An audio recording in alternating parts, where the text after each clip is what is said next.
Thanksgiving night, the turkey was golden brown, pumpkin pie cooling on the counter. My son and his family were in the living room, laughing at the football game on TV. And me, I was in the kitchen, trying to catch my breath. I had carried this holiday on my shoulders for decades. Every year, the same routine. Turkey stuffed mashed potatoes whipped. Sweet tea poured into tall glasses. It was supposed to be tradition. It was supposed to be love. But that night I felt something was wrong. Liam, my husband of 40 years, had left his laptop on the dining table. It was open, the screen glowing like a secret calling my name. I should have walked away. I should have focused on the cranberry sauce. But my hands, they would not listen. I pulled the chair back, sat down, and my heart started pounding like a church bell on Sunday morning. The password, the same old mix of our wedding date and our son's initials. Click, the screen opened. What I saw did not just hurt. It crushed me. Folders neat and organized, each one a knife waiting for my chest. Names of women, dozens of them. Emails, hotel receipts, photos of places that were supposed to be ours. And there she was. Jessica. Her name with hearts. Her smile pasted across the same beaches we once walked together. 40 years. 40 Thanksgivings. And all of them built on lies. I sat there, hands shaking, the smell of roasted turkey filling the air, while my world burned down in silence. In the living room, my granddaughter's voice rang out. "Grandma, do you need help?" I swallowed hard. How could I tell her that the man carving the turkey had carved my soul apart? How could I tell her that while I was counting blessings, he was counting secrets? I closed the laptop, the sound of the click like a coffin slamming shut. And at that moment, I knew. This holiday would never be the same. Not for me. Not for my family. Because the truth, once you see it, you cannot unsee it. My name is Olivia. I am 65 years old. I live in New York State in a quiet neighborhood just outside the city. People think life slows down when you reach my age. But let me tell you, it does not. Your body slows, yes. But your mind, your heart, they are still alive. I spent my whole life carrying this family. Every brick of our house, every dollar in the bank, every holiday tradition had a piece of me inside. Liam, my husband, was the dreamer, the big ideas man. And me, I was the worker, the planner, the one who kept our feet on the ground. We met in Brooklyn back in the 70s. He was a college boy with charm and a smile that could win anyone. I was the girl who worked 2 jobs just to pay tuition and send money home. We started small, in a tiny apartment with hand-me-down furniture and a mattress on the floor. Our meals were dollar pizza slices and black coffee from the corner dealie. At night, we would sit at our wobbly table, drawing plans for the future on scrap paper. We dreamed of building something that would outlast us. A business, a family, a life together. That business became our 3rd child. We launched it in the garage of a rented house. The floor smelled of oil and damp concrete. Old computers buzzed as I stayed up late writing campaigns, running numbers, checking spreadsheets. Liam was the face, the salesman, the charmer who could land a client over one lunch. I was the engine, the strategy, the backbone that made sure promises were kept. We worked 18-hour days, 7 days a week. Some nights I would collapse at 3 a.m. with papers stuck to my cheek. By 6 a.m., he was already on the phone chasing a new deal. We were exhausted. But we were happy. It felt like we were building something bigger than ourselves. Then came Marcus, our son. I remember holding him for the first time in a small hospital upstate. 7 pounds, 4 ounces. Wrapped in a blue blanket with eyes like mine. I thought the universe was rewarding us for all our sacrifice. 2 years later, our daughter Emma arrived. But Emma did not live long. She was born sick and left us after only 6 weeks. I thought that loss would destroy me. But it made me hold Marcus even tighter. I poured every drop of my love into that boy. I worked longer hours, saved every penny, skipped vacations, so he would have a better future. I remember the winters shoveling snow at 6 in the morning before work. The summers clipping coupons to stretch $20 into a week's worth of groceries. And every night I told myself it would all be worth it.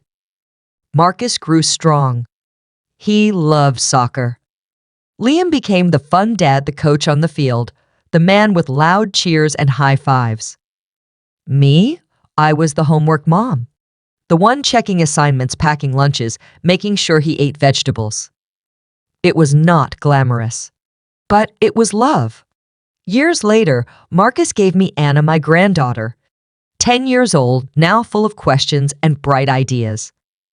She is the one who hugs me the tightest when the world feels cold. She is the one who made me believe that family was still sacred. For decades, I believed in that dream. Our company, Reed and Sterling Marketing, started in that garage but grew into something real. We moved from the garage to a rented office, then to a larger suite, then finally a full floor in a glass high-rise downtown Manhattan. Our names etched on the glass door. It was a symbol of every sleepless night, every sacrifice, every Thanksgiving skipped, every Christmas worked through. We bought a house with a wide porch and a maple tree that turned golden every fall. Neighbors admired us. Friends envied us. We looked like success. A perfect American family. And I believed it too. I believed in Liam. I believed in us. I believed we were building a legacy for Marcus, for Anna, for the children still to come. My whole life was tied to this family, to this house, to this company, to these people. So when I opened that laptop on Thanksgiving night and saw the truth, it was not just my marriage that shattered. It was everything. When I look back, I see a woman who gave everything she had. Not a piece, not a portion, but everything. People call it sacrifice, but at the time it just felt like love. I worked 2 jobs most of my life. Day shift at the office, answering phones, balancing numbers, filing paperwork. Night shift at a diner on Flatbush Avenue. Wiping counters, carrying trays, pouring coffee for men who tipped quarters into my tired hands. I wore shoes with holes in the soles. I patched them with tape because $20 was needed for Marcus's books. I remember standing in the grocery store aisle holding a jar of peanut butter. The cheaper brand was $2 less. That $2 could pay for milk. So I bought the cheaper jar week after week. Sacrifice hides in those small choices. Marcus never knew. He saw lunchboxes, full dinner plates covered with mashed potatoes, green beans, and chicken baked at 375 degrees. He never saw the coupons I clipped, the hours I spent stretching $40 to feed us both for 7 days. He never saw the nights I walked home 2 miles in the snow because the bus stopped running early. I carried groceries in both arms, breath visible in the cold air, thinking only of keeping him warm. When Emma was born, I thought maybe the hard years were ending. But God had other plans. Emma was fragile. Her little body could not fight. 6 weeks old and she was gone. I still remember the hospital lights, the sound of machines, and the silence when she left me. I held her, all 6 pounds of her wrapped in a white blanket. I whispered that I loved her, that I would never forget. I buried a piece of myself with that baby. After that loss, I told myself I would never complain again. So when the bills piled up, when Liam stayed out late, when I worked until my back ached, I said nothing. Because at least Marcus was alive. At least I had something to fight for. I gave up things other women enjoyed. Vacations, nights out shopping for dresses or jewelry? My jewelry was a plain gold ring from our wedding and a silver locket with Emma's picture inside. I wanted to go back to school, finish a degree, maybe even teach. But teaching paid less than the overtime hours at the diner. So I put that dream on the shelf. Sacrifice is heavy. But when you carry it long enough, it becomes invisible. People looked at me and saw strength. But strength is just pain with no witness. I still remember the winter of 1996.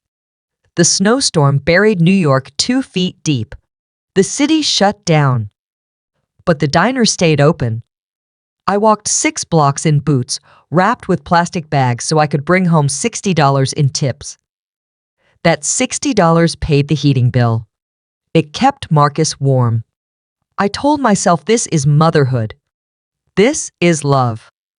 And when Liam came home with another big idea, another risk, another gamble, I smiled. Because I believed one day his dream would finally come true. So I carried the load. I paid the bills, kept the house standing while he chased clients and charmed investors. Some people called me patient. Others called me blind. I called it commitment. Because when you promise for better or worse, you mean it. Or at least I did.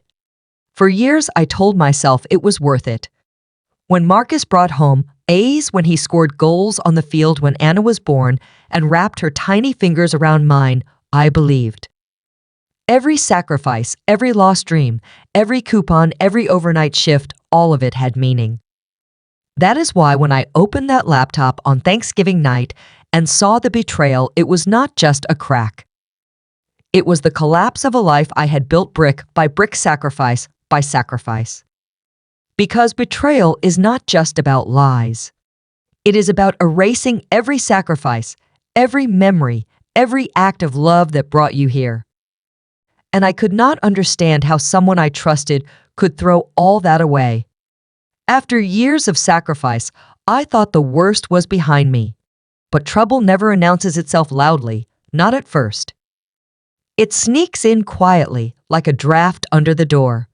At first, it was small things. Liam leaving his phone face down on the table. Him stepping outside to take calls at night. The man who once told me everything was suddenly a stranger. I asked, "Who is it?" He smiled too quickly. Said it was work. Said it was clients. But my heart knew better. One Tuesday night, we were sitting in bed. I had a book in my lap. He had his phone. It buzzed. He glanced at it, and for 1 second I saw her name. Jessica, with 2 red hearts. My stomach dropped like a stone. I asked, "Who is Jessica?" He did not look at me. He said she is a new designer. We might hire her. His voice was smooth. Too smooth. I wanted to believe him. 40 years of marriage teaches you to trust. But my bones whispered he was lying. I pushed the thought away. I told myself, you are imagining things. That is what we do when the truth is too heavy. We choose blindness. We call it survival. But the seed was planted. Soon I noticed he stayed later at the office. He bought new clothes when he had never cared before. He started going to the gym 3 nights a week. His credit card bill showed dinners downtown at places we never went together. One charge from a hotel in Midtown for 2 nights. I never knew he had traveled. I stared at that bill, hands shaking. This was no business trip. This was betrayal. Still, I said nothing. Because saying it out loud would mean admitting that my whole life was built on cracks. I went on cooking dinners, hosting holidays, smiling at neighbors like nothing was wrong. But inside, I was unraveling. I started watching, paying attention. When he showered, I checked his pockets. Receipts. Matchbooks from restaurants I had never seen. Lipstick stains on a folded napkin. It felt dirty looking through his things. But what felt dirtier was the lies. I told myself I needed proof, so I logged into our phone account. Line after line showed late-night calls to one number, hours of talking while I was sleeping in the same house. My heart pounded. This was not paranoia. This was fact. I sat at the kitchen table with the bill in my hand, the same table where I had once helped Marcus with homework, the same table where Anna had colored with her crayons. And now it was the place where my trust bled out. The final straw was the laptop. He always used the same password. Our anniversary. Marcus's initials. The irony nearly broke me. When the screen lit up, I found folders. Organized. Neat. Cold. Photos of other women. Emails filled with sweet words that were never spoken to me. Receipts from vacations funded with money we had saved for college. And Jessica. Not a designer. Not a client. But his partner. His secret. For years. He was feeding her our business strategies. Our client lists. Even details of software we had built from scratch. I sat in the dark, only the glow of the screen on my face. My hands numb. My chest tight. It was not just my marriage that was broken. It was the foundation of my whole life. For 2 days, I moved like a ghost. I made breakfast for Marcus and Anna. I packed lunches. I smiled at neighbors. But inside, I was hollow. Every laugh from Liam sounded false. Every touch from him felt like fire. I could not breathe in that house anymore. I knew I had to confront him. But not at home. Not in the kitchen where Anna colored her drawings. Not in the living room where family pictures hung on the wall. I wanted a place that did not belong to children's memories. So I chose the office. Our company, the monument to our dreams. The place where our names were etched on the glass door. It felt right that the truth would be revealed there. On Friday afternoon, I told him we needed a late meeting. A critical client issue. My voice was calm. Too calm. He said, "Of course, honey. I will be there." That word, honey, cut like a knife. That evening, I arrived first. I carried a box full of printed papers, emails, receipts, hotel bills. Every lie frozen in ink. I spread them across the long mahogany table. Neat stacks. Like evidence prepared for a trial. The city lights shone through the glass windows. New York looked alive. But inside me, everything was dead. At 7 p.m., the door opened. Liam walked in, loosening his tie. He smiled. "Hey, rough day. What is so urgent?" Then he saw my face. The smile vanished. His eyes darted to the papers on the table. Color drained from his cheeks. "What is all this?" he whispered. I stood, hands trembling, but voice steady. "This is your other life. This is 40 years of lies." He froze. I picked up the first pile. Emails with Jessica. Plans for weekends while I was home alone. He tried to laugh.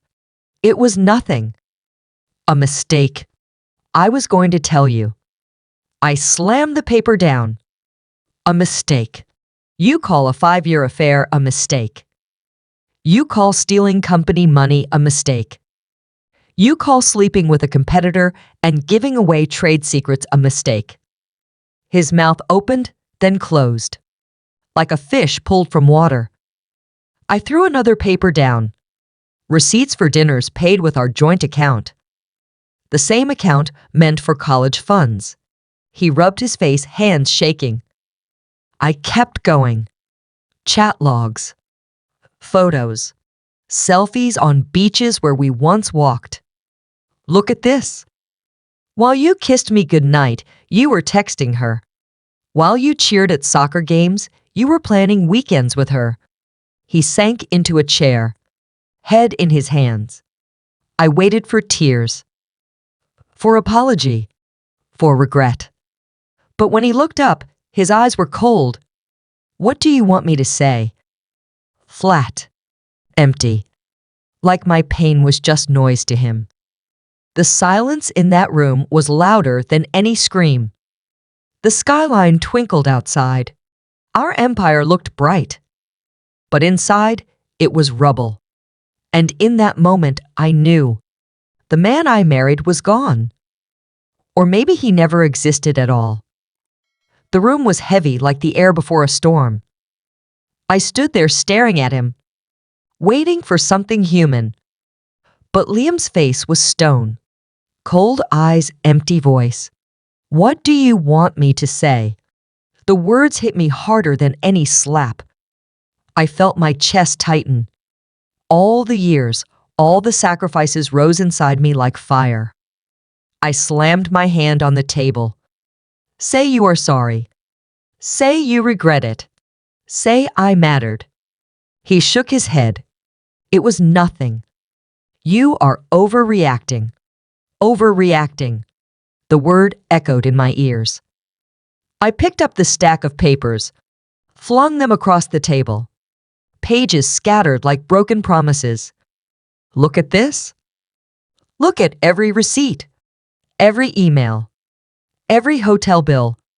This is not nothing. This is my life. This is our children's future. He leaned back, arms crossed, voice low. You never understood me. You were always too busy, always too strict. I felt my blood boil. Too strict. Is that what you call working 2 jobs so you could chase dreams? Too strict. Is that what you call clipping coupons so our son had food? Too strict. Is that what you call paying bills on time while you gambled with our lives? I pointed to the door. Out there, our company carries our names. But in here, I see the truth. You never cared about us. You only cared about yourself. He stood up, voice raised. I gave you everything. The business. The house. The life. I laughed bitter and sharp. You gave me lies. You gave me debts. You gave me nights alone while you shared yourself with her. My voice cracked. I buried a daughter. I raised a son. I gave you 40 years. And all you gave me was betrayal. The room shook with my words. For once, he had no answer. His silence was louder than shouting. The city lights outside glittered like nothing was wrong. But inside, I felt the storm tear through me. I grabbed a photo from the folder. A selfie of him and Jessica. They were smiling. Sand on their feet. Waves behind them.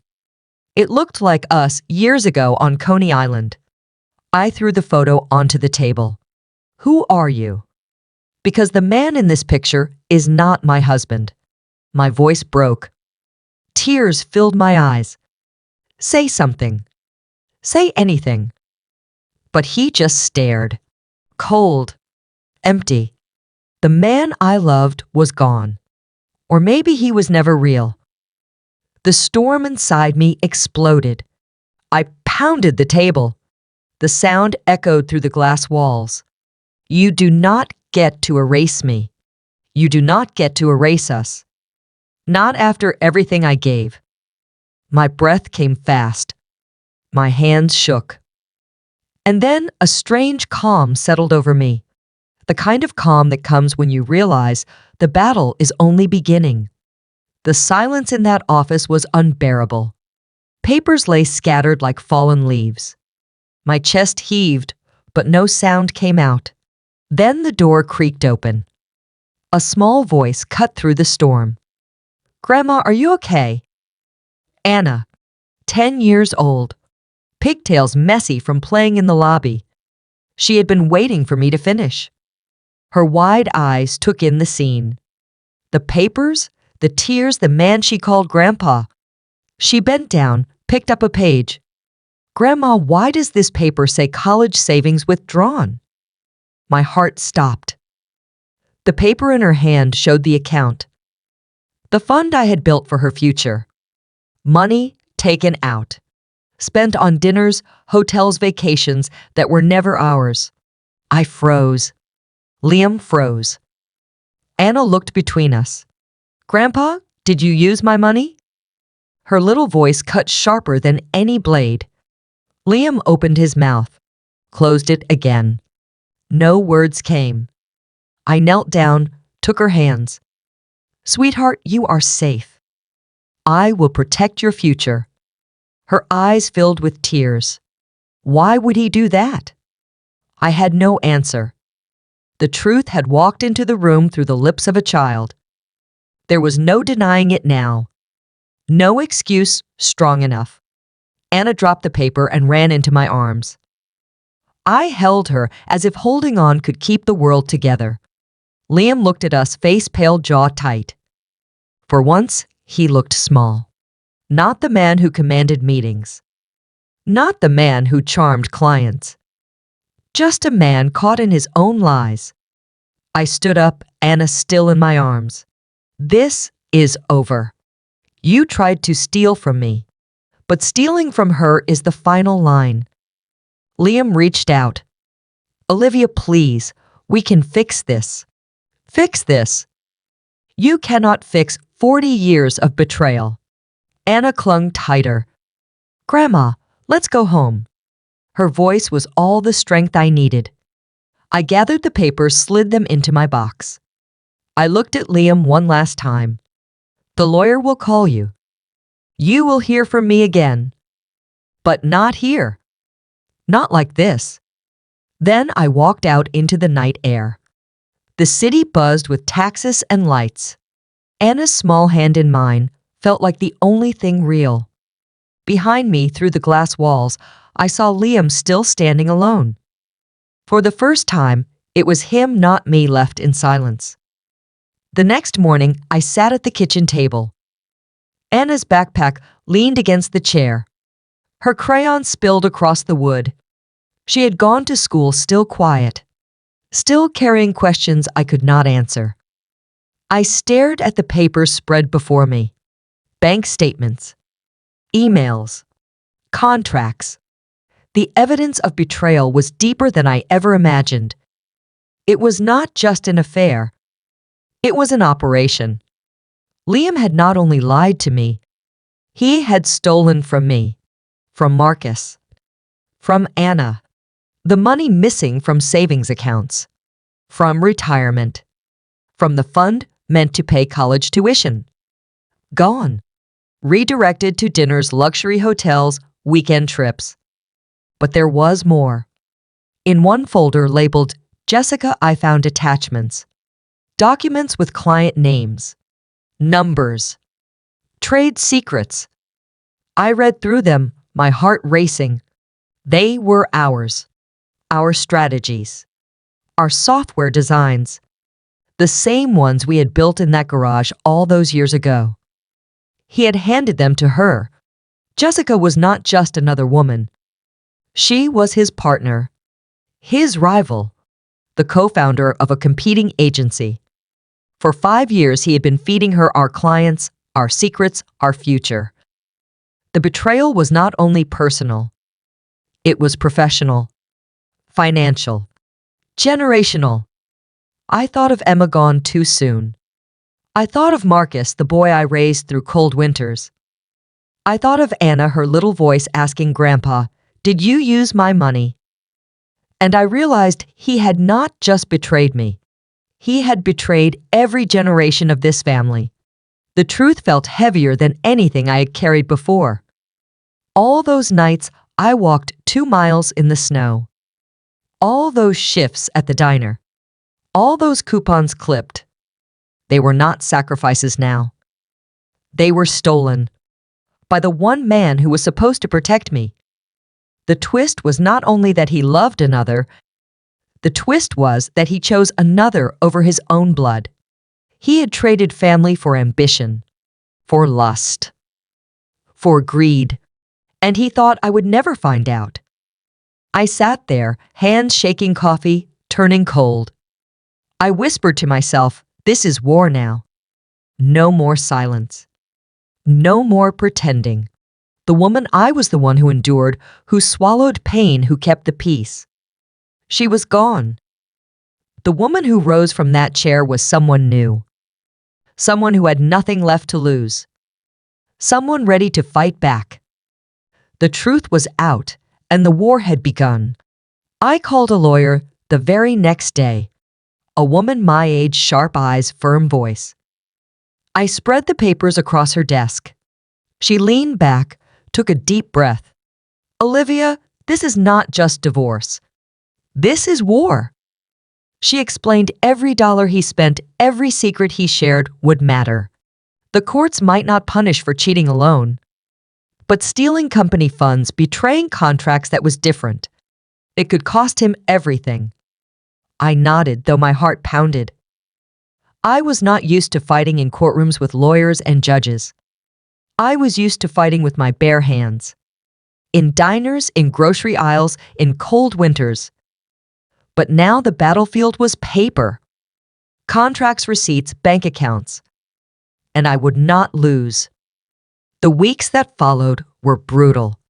Liam came at me with lawyers of his own. He tried to paint me as unstable, as too emotional. He said I was unfit to handle the company. He said I was bitter, trying to ruin him. It was gaslighting at its finest. The same man who emptied college funds now argued I was the problem. But I had evidence. Emails printed, receipts copied, bank statements traced. Every dollar, every lie laid bare. It took months. Court hearings, depositions, late nights reviewing files with my lawyer. I was tired, exhausted, but I kept going. Because this was not just about me. It was about Marcus, about Anna, about the future I had promised them. Marcus struggled. At first, he defended his father. He said, "Mom, maybe you misunderstood." Dad would not do that. But when he saw the papers, when he saw Anna's tears, he grew silent. His silence was a wound, but also a truth. He could not deny what was right before him. Friends chose sides. Some stood with me. Others walked away. Whispers spread. At church, at the grocery store. Some called me brave. Others called me bitter. But I stopped caring. I had carried shame for too long. Now I carried proof. The consequence of truth is loneliness. But the gift of truth is freedom. Slowly, the tide turned.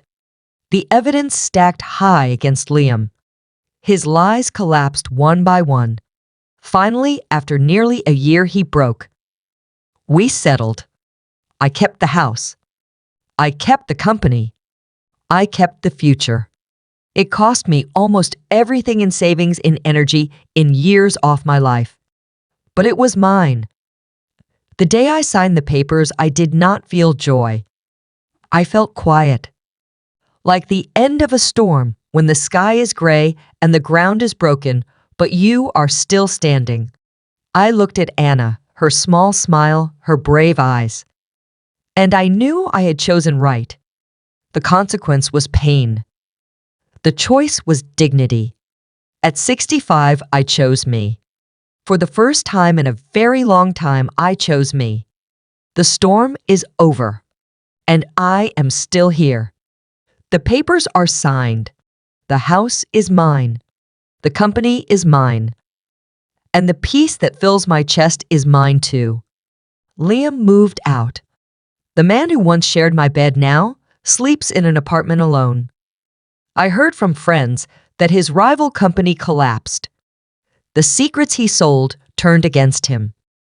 The trust he broke left him with nothing. It is strange how life balances itself. I do not celebrate his pain, but I do not mourn it either. Every choice has weight, and his choices finally came home. For me, The days are quieter now. I wake early, make coffee, sit on the porch, and watch the sun rise over the maple tree. Anna comes by after school. We bake cookies on Saturday afternoons. She colors at the kitchen table, the same table where I once cried. Now it holds laughter. Marcus visits too. Still quiet, still healing. But he sees me stronger than before. And I think it gives him strength too. The house feels lighter, not haunted by secrets anymore. The walls no longer echo with lies, only with truth. Sometimes I take long walks down the street. Neighbors smile. They say, "Olivia, you look good."